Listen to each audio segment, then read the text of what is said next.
à toutes et tous, bienvenue dans Lyon Politique, spéciale législative, consacrée aujourd'hui à la 3e circonscription du Rhône et donc de Lyon. À mes côtés pour ce débat, Béatrice de Mondy, la candidate des Républicains. Marie-Charlotte Garin, vous êtes la candidate Europe Écologie Les Verts, soutenue par la NUPES. Et sur ma droite, Sarah Payon, la candidate Renaissance, LREM, majorité présidentielle, dans cette circonscription. On abordera 4 thématiques aujourd'hui. D'abord la crise économique, le réarmement de la France, la pollution et le logement. On commence aujourd'hui avec une question d'actualité. Est-ce qu'il faut se préparer à une crise économique à la rentrée, comme on l'annonce de plus en plus dans la presse, et comment s'y préparer si effectivement elle arrive? Béatrice de Mondy, c'est vous qui répondez en premier. En effet, moi je suis quelqu'un de positif, je suis entrepreneur, chef d'entreprise et la situation économique de notre pays m'interroge énormément. On assiste en ce moment à une croissance zéro, à une montée de l'inflation, une montée des taux. Nos entreprises sont endettées, on a du mal à recruter. Donc oui, il y a beaucoup de signaux qui peuvent nous faire peur. Après, il ne faut pas qu'on soit dans le pessimisme. Moi, je suis quelqu'un d'optimiste et donc je pense qu'en effet, il va falloir qu'on soit prêt à faire des réformes pour redonner de la liberté, du champ d'action aux personnes de terrain, aux personnes qui sont aux mains de l'économie aujourd'hui. Donc moi, je fais partie des personnes plutôt qui ont envie de simplifier, de libérer les énergies. Marie-Charlotte Garin. La crise, elle est déjà là. On a les remontées et les signaux des entreprises, mais en fait, on a aussi les ménages qui ont déjà du mal à boucler leur fin de mois. On voit le prix de l'essence qui augmente, on voit le prix du blé, des pâtes, de l'huile. Enfin, c'est déjà très concret, en fait, pour les gens aujourd'hui. Donc nous, ce qu'on propose avec la nouvelle Union populaire, c'est un SMIC à 1 500 €. C'est un revenu qui garantit une dignité, du coup, avec 1 063 € par personne seule dans le besoin pour qu'en fait, les gens puissent vivre dignement au-dessus du seuil de pauvreté. Et on propose aussi de bloquer les prix sur les produits de matières premières et aussi d'indexer les bas salaires sur l'inflation. Parce que l'idée ici, c'est bien de se dire comment est-ce qu'on accompagne les plus précaires dans ce temps qui est extrêmement compliqué et on ne peut pas se permettre de laisser en fait les plus précaires sur le côté. Et Sarah Payon. Alors peut-être qu'avant de parler de tout ce qui va mal, on peut aussi quand même se réjouir du taux de chômage historiquement bas, notamment le chômage des jeunes, tous les indicateurs le montrent, et finalement les fameux effets du quoi qu'il en coûte. On nous dit que Macron serait un libéral chevronné, n'empêche qu'on a vécu une situation inédite où finalement pendant quelques mois, la France, l'État, a payé le salaire de nombreux Français et a accompagné de nombreuses entreprises. Je ne dis pas que c'est une situation qui serait tenable sur le long terme, mais on voit que si on n'avait rien fait, la situation économique serait bien pire que celle qu'on connaît aujourd'hui. La croissance n'est pas nulle, contrairement à ce que dit Madame de Mondy. Néanmoins, je rejoins mes adversaires sur le fait qu'il y a des motifs d'inquiétude, notamment le prix des matières premières, le problème de recrutement en matière de manœuvre. Concernant le pouvoir d'achat, on agit déjà avec le fameux bouclier énergétique. On voit que l'électricité a augmenté, je ne le nie pas, mais de 4%. Chez nos voisins espagnols qui n'ont rien fait, l'électricité a augmenté de 72%. On a déjà pris des mesures, on doit continuer à en prendre pour accompagner le pouvoir d'achat des Français et les protéger. En revanche, de nombreux économistes montrent que augmenter le SMIC, par exemple, de manière très artificielle, comme le propose la NUPES. Alors, vous dites 1 500 €, sur votre acte, c'est 1 400. Bon, apparemment, ça a augmenté en une semaine. Finalement, ça a un effet inflationniste terrible, avec une spirale, qui fait que déjà, les gens qui aujourd'hui gagnent 1 500 € se retrouvent au SMIC. Donc, finalement, leur pouvoir d'achat n'augmente pas. En revanche, les prix vont augmenter de manière artificielle. Cela ne réglera pas les problèmes. Nous, ce qu'on propose, c'est de baisser un certain nombre d'impôts. On l'a déjà fait avec la taxe d'habitation. On va continuer. Et c'est aussi d'accompagner le pouvoir d'achat des Français avec un certain nombre de mesures, mais pas des mesures artificielles qui finalement ne feront que créer une bulle qui éclatera à moyen terme, voire à court terme en fait. Mais est-ce que la situation économique ne remet pas un peu en cause le projet qui a été présenté aux Français par Emmanuel Macron dans la présidentielle ? Je pense pas. Est-ce qu'il pourra le financer, tout simplement ? Non, je pense pas. Par contre, ce qui est important, et vous l'avez dit, c'est qu'il faut anticiper la crise économique éventuelle qui nous attend. On l'a déjà fait en matière énergétique, il faut continuer à le faire en accompagnant les Français, justement en les protégeant des éventuels effets de cette crise. Et notamment, on le voit, la guerre en Ukraine, par exemple, fait partie des effets qui provoquent des conséquences qui peuvent amener à une crise grave. Il faut arriver le plus rapidement possible à une paix en Ukraine. Ça paraît tout bête comme ça, quand je le dis comme ça, mais ça fait partie des choses sur lesquelles le président de la République agit au quotidien. Il a régulièrement M. Poutine, M. Zelensky au téléphone, et les questions économiques sont forcément des conséquences aussi des questions géopolitiques. Je suis désolée, mais j'ai besoin de revenir quand même sur trois chiffres. Déjà, la croissance est à 0 au premier trimestre. Emmanuel Macron avait prévu un budget à +4. Donc, ça va être extrêmement compliqué. Deuxième chiffre, il y a plus d'1 million de jeunes aujourd'hui, on appelle ça les NEET, qui sont sans emploi, sans formation, qui sont nulle part. Donc, on ne peut pas se réjouir de la situation du travail des jeunes. C'est pour moi quelque chose de capital. Le taux de chômage des jeunes sur l'apprentissage n'a jamais été aussi bas, madame. Et le troisième chiffre que vous citez, c'est le taux de chômage. On est un des plus mauvais taux de chômage en Europe. Donc oui, en France, on a un taux de chômage historiquement bas. Madame.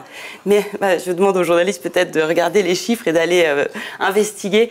Mais vraiment, on ne peut pas se réjouir de la situation actuelle. On commence cette crise économique avec énormément de faiblesses. On a une dépendance énergétique, ce qui n'était pas le cas avant, alimentaire, ce qui n'était pas le cas au début du quinquennat d'Emmanuel Macron. Enfin bref. Et pour vous, il faut se préparer à une crise économique à la rentrée, effectivement. Oui. Oui. Et qu'est-ce que vous proposez du coup? Excusez-moi, parce que vous critiquez le pouvoir en place, mais vous n'avez pas. Nous, on porte énormément de mesures pour faciliter la vie économique. Aujourd'hui, il y a un salaire net en France qui est beaucoup trop faible, un écart entre le salaire brut et le salaire net. Il faut rapidement avoir des mesures sur le pouvoir d'achat qui permettent aux entreprises d'être moins taxées. On va tripler. Comment? Comme la prime Macron qu'on prévoit de tripler, par exemple, sans charge ni impôt, madame.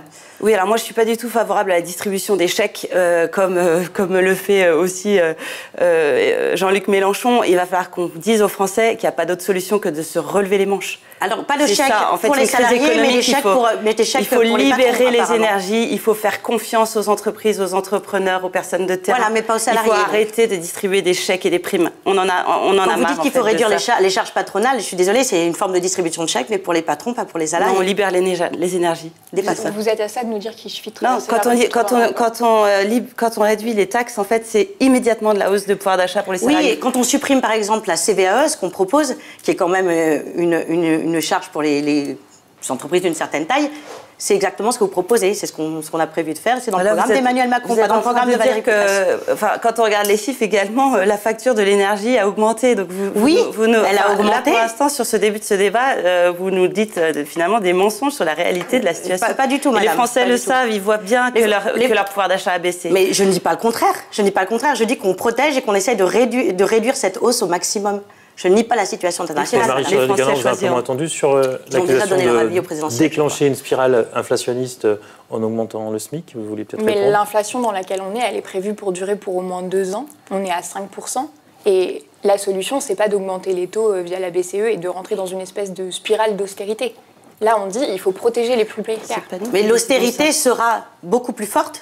De nombreux économistes le prouvent, avec votre programme, le programme de Jean-Luc Mélenchon.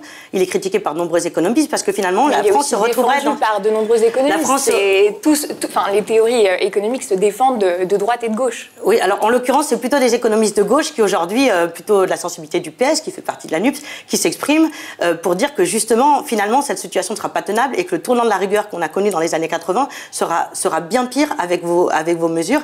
Et finalement, on se retrouverait avec des promesses qui ne pourrait non seulement pas être tenue, mais une France qui serait dans une situation de crise économique et financière terrible. Mais on est déjà en fait dans une situation de crise. Mais ça serait incomparable avec le programme que vous proposez. Mais ce qu'on dit là, c'est qu'en fait, on ne peut pas attendre que l'inflation touche les plus riches pour décider qu'on est en crise. Là, elle touche déjà les plus riches. Vous croyez qu'on attend, madame? Vous croyez qu'on fait rien là aujourd'hui? Aujourd'hui, on est le pays quand même le plus endetté du monde, celui qui redistribue le plus, et malgré tout, regardez les charges, les prélèvements obligatoires. Regardez vos chiffres. On est le pays avec le taux de prélèvement obligatoire le plus élevé du monde. Et malgré tout, la redistribution ne fonctionne pas. Moi, je suis pour l'arrêt du gaspillage. Aujourd'hui, vous voyez bien que la situation dans tous les domaines, et pas seulement écologique, la situation sociale, sociétale, écologique, énergétique, même la défense aujourd'hui, les Français ont peur de ce qui se passe aux portes de l'Europe. Il est urgent de réformer et de le gaspillage. Vous dites qu'il faut plus de policiers, qu'il faut sauver l'hôpital public. Comment est-ce qu'on fait? Il faut mettre les moyens. Vous appelez ça du gaspillage, en fait, l'investissement dans les services publics? Je vous propose d'avancer dans le débat, mais simplement, je retiens, donc effectivement, vous attendez une crise économique à la rentrée. Vous pensez qu'une crise est déjà en place, c'est ça? Pour les ménages les plus précaires, oui. Vous pensez qu'il faut s'attendre à une crise à la rentrée? En tout cas, il faut l'anticiper. Voilà, il faut l'anticiper, mais oui, on peut avoir des indicateurs qui nous laissent penser qu'au-delà des frontières françaises... pas très encourageantes et le contexte a changé entre la campagne de la présidentielle et celui législatif. Oh, on était déjà dans une situation compliquée pendant les campagnes présidentielles. On le savait, le programme a été calculé aussi en conséquence. Autre sujet sur lequel je souhaitais qu'on intervienne aujourd'hui, c'est la question du réarmement. Est-ce qu'il faut réarmer la France et l'Europe? Après la crise ukrainienne, c'est le sujet qui est sur la table. Qui veut répondre en premier? Peut-être Marie-Charlotte Guérin, puisque vous étiez un peu en retard de temps de parole sur le premier round. Donc, sur la question du réarmement, ce sur quoi on s'est mis d'accord au niveau de la nouvelle Union populaire, c'est qu'il faut réinvestir notamment un espace qui s'appelle les Nations Unies, pour en faire un vrai espace de gestion des conflits internationaux, pour rééquilibrer aussi les partenariats transatlantiques. Et surtout, le sujet crucial qu'on va avoir sur la question de l'armement au niveau de la France et de l'Europe, ça va être de se dire comment est-ce qu'on adapte notre armement au contexte géopolitique qui nous attend. Donc on va avoir de plus en plus de tensions sur les ressources notamment, de plus en plus de crises sanitaires, et ça, on doit pouvoir l'anticiper collectivement. Donc ça veut dire qu'on équipe nos services de renseignement dans leur capacité à pouvoir anticiper les crises.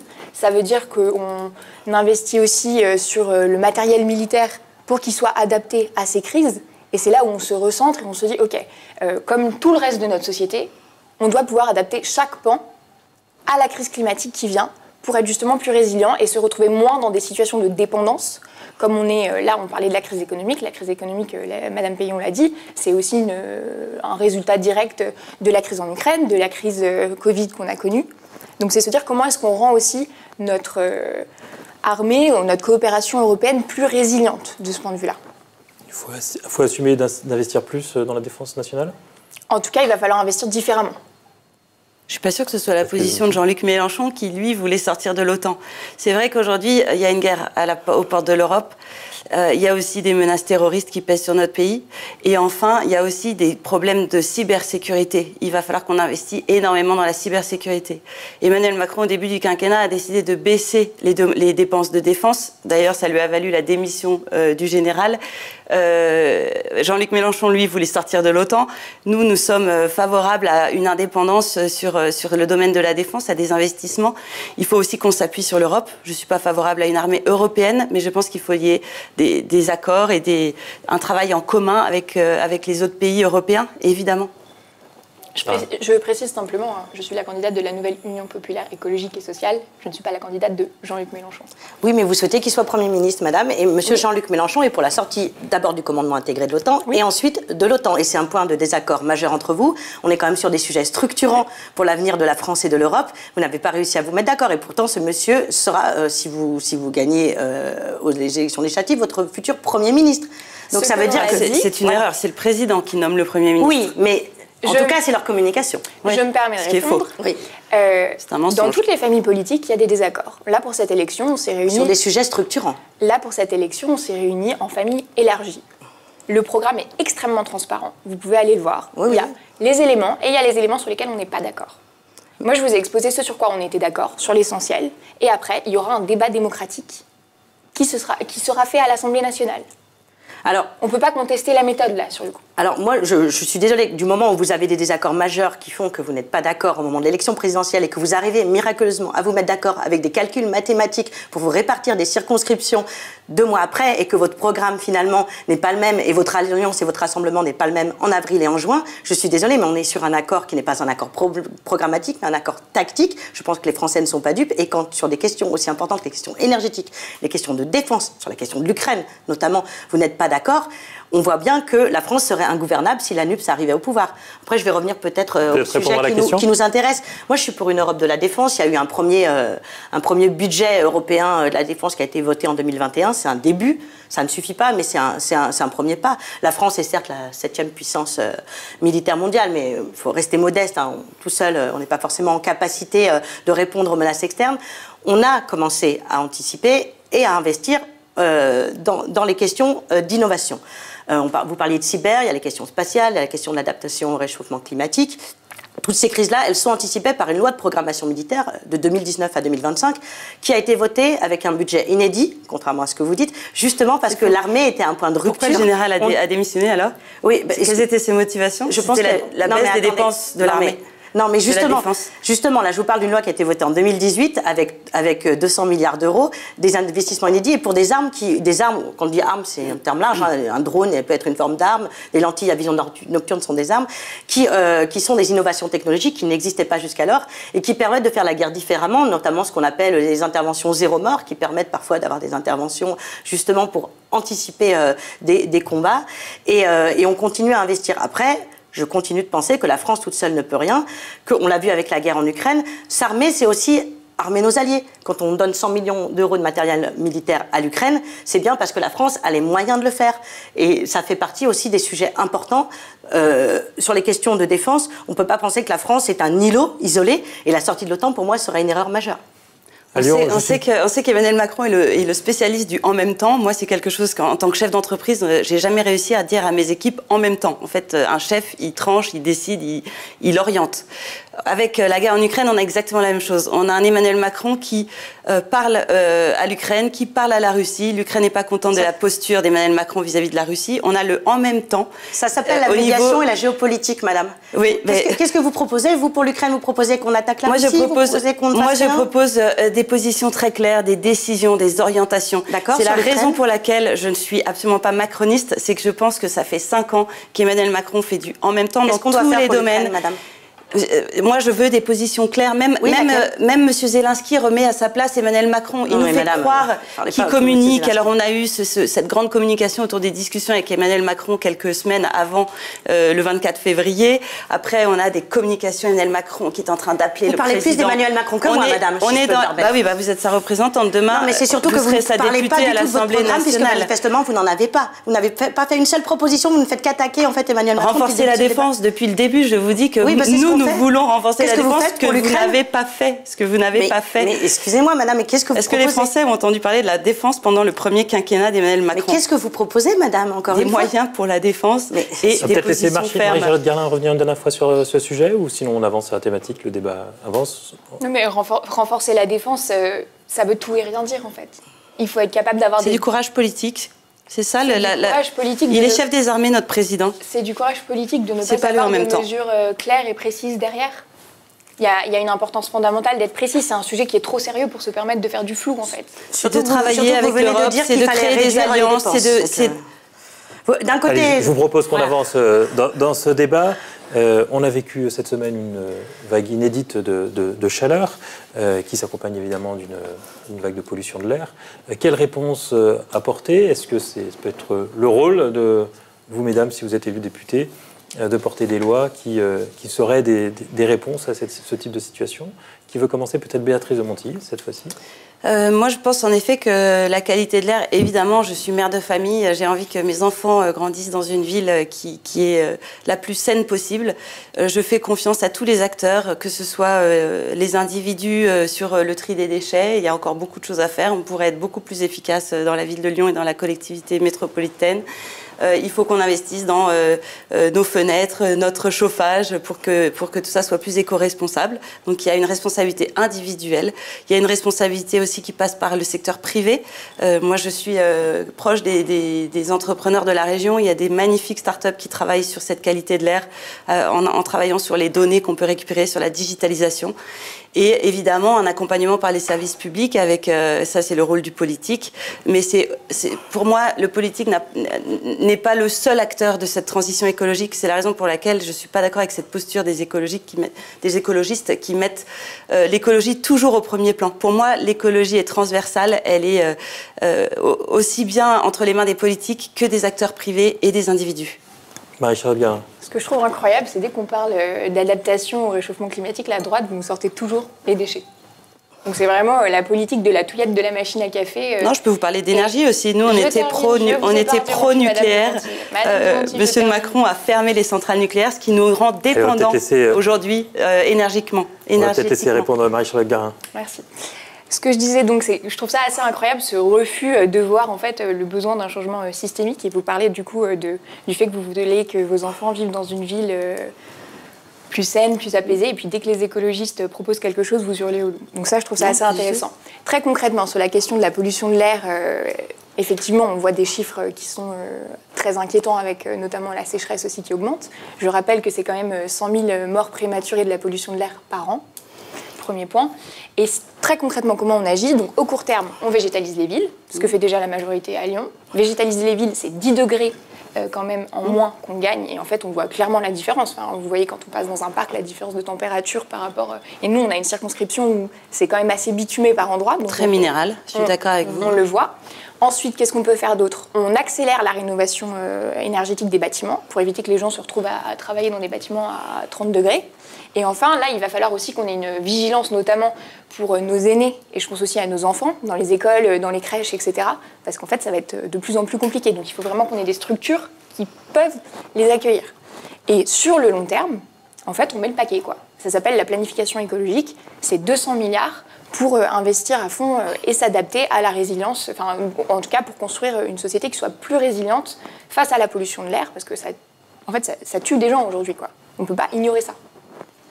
Sarah Péan. Alors la planification écologique, effectivement, on en parle tous. Je pense que ça fait partie de la stratégie aujourd'hui du gouvernement, avec notamment la nomination de la nouvelle Première ministre. On le dit, nous, on souhaite être la première grande nation qui sort du gaz, du pétrole et du charbon. Ça fait partie de nos projets avec une multiplication de notre puissance solaire par 10, la création de parcs éoliens offshore. Mais ça ne suffira pas. Effectivement, les questions énergétiques sont importantes, mais ça ne suffira pas, hein, vous l'avez dit.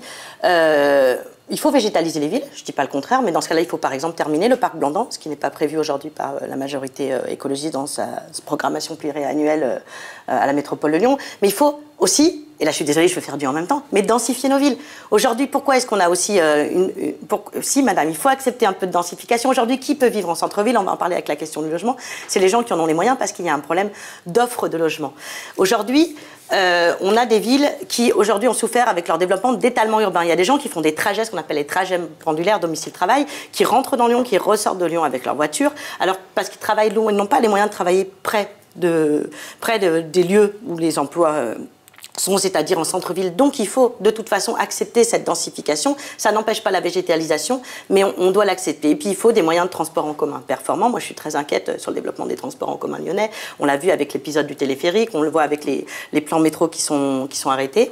Puis je terminerai aussi sur la rénovation thermique des logements, parce que c'est aussi une grosse source de pollution, qu'on a déjà engagée avec MaPrimeAdapt. Et là il faut accélérer, passer à 700 000 rénovations par an, en accompagnant les ménages, et notamment les ménages les plus précaires qui sont en général de toute façon ceux qui sont dans les passoires thermiques. Et c'est aussi pour ça qu'on souhaite empêcher les propriétaires de passoires thermiques d'augmenter les baux et de revendre à terme pour les obliger à faire aussi un certain nombre de rénovations. Je veux juste rebondir là-dessus. Vous nous parlez de planification écologique maintenant. Ouais. Pourquoi est-ce qu'on a attendu 5 ans en fait? Non, on n'a pas attendu 5 ans. C'est que on est toujours dans les termes qui peuvent être à la mode ou pas. On n'a pas attendu 5 ans. On n'a pas été inactif. On a quand même un bilan écologique important, contrairement à ce que vous pouvez raconter. Simplement, je vous dis qu'il faut accélérer. MaPrimeAdapt, c'est pas une nouvelle mesure. Mais la planification, c'est pas juste un terme, en fait. C'est vraiment une méthode. Une méthode cette transversale. Cette méthode, on aurait pu la mettre en place il y a 3 ans. On peut se dire, il y a le temps du début du mandat, etc., de prendre la mesure des enjeux. Et ça n'a pas été fait, ça. C'est fait. Simplement, on ne le nommait pas comme ça. Mais bien évidemment que tous les textes de loi qui ont été examinés à l'Assemblée étaient aussi examinés à l'ONU. Pourquoi est-ce que la France est condamnée alors pour l'inaction climatique? Mais enfin, vous savez très bien que sur les questions climatiques, les effets en termes d'objectifs qui sont fixés et qui sont respectés ou pas, ne sont pas des effets qui se jugent sur 1 an, 2 ans, 3 ans, 5 ans. Vous vous rendez bien compte que c'est des objectifs qui avaient été fixés dans les quinquennats précédents. La France a été condamnée parce qu'il y a des décennies d'inaction. Mais il ne faut pas demander à M. Emmanuel Macron et à sa majorité de tout régler en 5 ans. Et vous prenez beaucoup d'avance en termes de temps de parole. Donc Béatrice de Montijo. Oui, là on a des grands effets d'annonce avec en effet la planification écologique. Moi, quand je vois la nomination d'Elisabeth Borne, j'avoue que j'ai du mal à y croire. Elisabeth Borne est celle qui a signé la fermeture de Fessenheim, et cette fermeture de Fessenheim et le non-investissement dans le nucléaire nous rendent aujourd'hui dépendants énergétiquement, ce qui n'était pas le cas au début du quinquennat, encore une fois. Donc cette nomination d'Elisabeth Borne montre une certaine continuité. On va être dans la même timidité dans l'investissement sur les énergies. Donc moi, j'avoue que je ne suis pas confiante de cette nomination, et j'ai du mal à croire en votre effet d'annonce pour moi de cette planification écologique, encore une fois. Alors on est Attendez, peut-être pas vous laisser prendre trop d'avance. Sur l'uranium, on en produit en France, madame? Parce que moi, je pense qu'on est une région qui est très forte sur l'hydrogène. Je pense que c'est ça qu'on attend aujourd'hui, c'est un énorme plan hydrogène au niveau national, en s'appuyant d'ailleurs sur les régions et sur les collectivités locales. Vous avez parlé de densification aussi. Moi, j'avoue que je ne suis pas favorable à la densification de Lyon. Je pense qu'aujourd'hui, Lyon est une ville très minérale. Il faut qu'on trouve de l'espace pour mettre de la verdure. Vous l'avez dit, et c'était d'ailleurs dans notre programme avec Étienne Blanc. On avait un programme qui n'était pas spécialement favorable à la densification. Je crois, moi, qu'il faut développer des parcs relais. Et les gens ont envie, d'ailleurs, on voit avec le Covid, que les gens ont plutôt une tendance à sortir de Lyon. Le nombre d'enfants scolarisés à Lyon diminue. Donc Grégory Doucet veut faire une ville à hauteur d'enfants, mais encore faut-il arriver à garder les familles à Lyon. Aujourd'hui, les familles ont tendance plutôt à sortir. Donc il faut pour moi un plan d'investissement dans les transports en commun, dans les parcs relais. Je ne suis pas favorable à la densification de notre ville, ce qui accroît d'ailleurs les problèmes de sécurité. Quand une ville est trop dense, là monte l'insécurité et les problèmes de sécurité. Et on va laisser répondre Marie-Charlotte Garin qui est un peu en retard en termes de temps de parole. Quand vous parlez de densification, en fait, c'est nier une réalité, c'est-à-dire que ça va être les ménages les plus précaires qui vont quitter la ville. Et du coup, c'est quelle vision de la société vous avez? Comment vous imaginez la ville de demain? Parce que aujourd'hui, c'est pas le cas. Aujourd'hui, ce ne sont pas les plus précaires qui quittent la ville, c'est plutôt les plus favorisés qui s'en vont. C'est aussi les plus précaires qui quittent la ville, en fait. Parce qu'ils n'ont pas les moyens, et on va pouvoir en parler, parce qu'ils n'ont pas les moyens, en fait, de vivre à Lyon. Quelle est votre proposition? Je pense qu'on va en parler. Allons-y, sur le logement, il faut commencer d'ailleurs. Sur le sujet logement. Mais on a déjà commencé à la métropole, c'est l'encadrement des loyers, c'est limiter, encadrer un peu plus les locations Airbnb, c'est construire, nous au niveau de la nouvelle Union populaire, on parle de 200 000 constructions de logements publics par an, c'est augmenter le taux SRU à 30%, donc le taux de logements sociaux qu'une ville doit avoir. Et c'est ça en fait le bien logement. C'est ne pas laisser les plus précaires quitter la ville. Moi, je pense que pour favoriser une politique... On a vu dans le quinquennat Macron, on n'a jamais été aussi haut dans le pourcentage du salaire des ménages dédié au logement. Aujourd'hui, c'est 28%. Donc oui, il y a une crise du logement qui va d'ailleurs s'accentuer dans les semaines à venir avec la montée des taux. C'est compliqué aujourd'hui d'acheter à Lyon. Les taux vont remonter. On voit qu'il y a des tensions d'ailleurs entre les acheteurs et les vendeurs, ce qui n'était pas le cas dans les précédentes années. Moi, je suis évidemment, étant de droite, complètement opposée à l'encadrement des loyers. Donc c'est quoi la proposition pour parce que l'encadrement des loyers, en fait, n'incite pas les investisseurs à créer du logement. Et donc, si vous ne créez pas de l'offre, ça fait monter le prix de la demande. En fait, ça, c'est des mécanismes économiques très, très basiques. L'encadrement des loyers peut être quelque chose de très ponctuel, mais je ne crois pas en l'encadrement des loyers. Qu'est-ce que vous proposez pour la famille qui a 3-4 enfants et en plus, on a du mal à trouver des appartements assez grands pour accueillir des familles nombreuses? Aujourd'hui, est-ce que vous savez le pourcentage de personnes qui sont éligibles au logement social en France? Non. 70%. Oui. Ça veut dire qu'on fait croire à 70% des Français qu'on va gérer leur logement. Et votre solution, derrière, il n'y a que de la frustration, il y a des listes d'attente, vous le savez bien, extrêmement longues. Votre solution, c'est de laisser les plus précaires se débrouiller? Moi, je suis pour une France des propriétaires. Je pense qu'il faut qu'on aide les Français à devenir propriétaires au lieu de leur faire croire qu'on peut leur offrir un logement. Et comment est-ce qu'on aide les gens qui n'ont pas les moyens de devenir propriétaires en ville, à Lyon, sur la 3e circonscription? Il faut créer des logements et pour ça, l'encadrement des loyers est une catastrophe. Encore une fois, je vous le dis, parce que quand on encadre les loyers, on a moins d'investisseurs, donc on a moins de création. On crée des logements à l'heure actuelle. Il y a un gros problème de création de logements. Énorme problème. Sarah Péan, peut-être répondre sur l'encadrement des loyers ou le plafonnement, peu importe comment on appelle ça, on a vu que c'est un mécanisme qui est effectivement typiquement la fausse bonne idée, qui a des effets pervers, puisque Madame de Monti le disait, effectivement, ça bloque un peu la création de nouveaux logements. Et puis, on se retrouve dans un système où les propriétaires n'investissent pas, et notamment n'investissent pas pour la rénovation, par exemple la rénovation thermique, puisque comme ils ont des loyers plus faibles, souvent les propriétaires, il y a des propriétaires très riches, mais souvent ces propriétaires, c'est des gens qui investissent pour avoir un peu d'argent de côté pour leur retraite et qui se retrouvent finalement avec un loyer moins élevé qui ne couvrirait pas d'éventuels travaux. Et puis, on a aussi tous les effets pervers de contournement. En revanche, il y a une chose qui est vraie, c'est qu'aujourd'hui, en centre-ville, je rejoins Madame Garin, peuvent se loger les gens qui en ont les moyens, c'est déjà pas tout le monde peut se le permettre, ou les personnes qui ont un logement social. Et là, vous avez raison, il y a un vrai décalage entre le nombre de demandeurs et le nombre de personnes qui obtiennent un logement social. Donc la solution est simple. Ce qui est rare est cher. Il faut construire.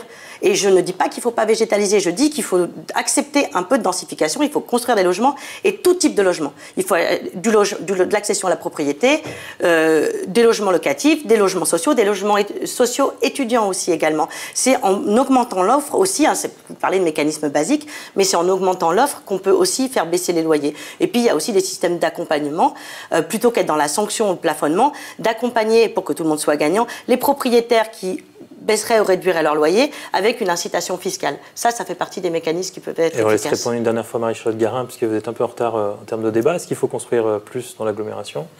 On parle, nous en tout cas, les écologistes et la majorité à la ville et à la métropole, on parle de la question de la juste densité. Donc oui, il faut construire plus et il ne faut pas éviter l'étalement urbain aussi pour préserver en fait les zones vertes. Quand vous êtes arrivé à la ville de Lyon, vous avez stoppé tous les projets de construction de la Part-Dieu par exemple. C'est faux. Et d'ailleurs, vous êtes revenu en arrière. Enfin, vous avez finalement, au bout d'un an, vous êtes rendu compte que vous étiez sur une piste très dangereuse et vous êtes revenu en arrière. Vous avez relancé des demandes de création. On travaille en bonne intelligence avec les bailleurs. Ouais, il faut bien regarder. Dans cette idée de construire justement une ville qui soit plus vivable, plus respirable pour les Lyonnais et les Lyonnaises.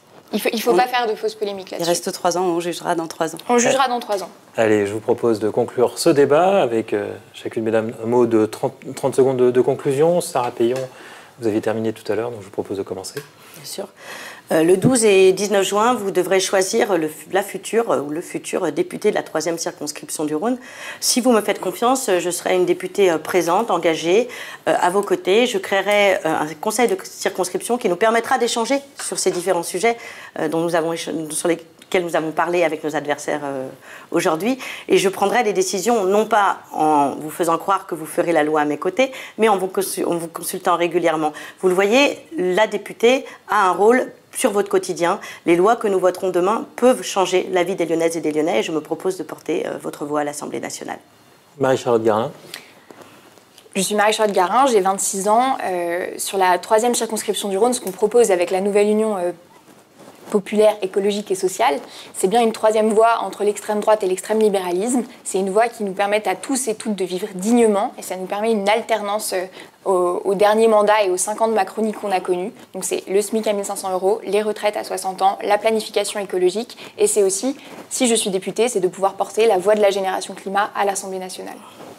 Béatrice de Monti. Béatrice de Monti, moi j'ai 45 ans, je suis entrepreneur, chef d'entreprise aujourd'hui et investie dans le monde associatif entrepreneurial lyonnais. Aujourd'hui, je suis conseillère municipale à la ville de Lyon. J'ai déjà porté des sujets comme la viande à la cantine, vous avez peut-être entendu des prises de parole à ce moment-là, la défense des commerçants. J'ai pris la parole sur la 5G, sur l'écriture inclusive. Moi, je veux être une députée extrêmement pragmatique. Je pense qu'aujourd'hui, la situation économique, écologique, on a besoin de députés à l'Assemblée nationale qui vont être des députés de bon sens. Il faudra voter les lois quand elles iront dans le sens de la réforme, de la simplification, pour libérer les énergies et pour redonner de l'énergie à notre pays. Venez me rencontrer si vous le souhaitez. Je fais une réunion publique le 8 juin à 19 h au Palais de la Mutualité. Eh ben, merci vous trois pour ce débat. Moi, je vous donne rendez-vous mercredi, exceptionnellement, pour un nouveau débat de législatif qui sera cette fois consacré à la 2e circonscription de Lyon. Et je vous souhaite d'ici là un bon week-end.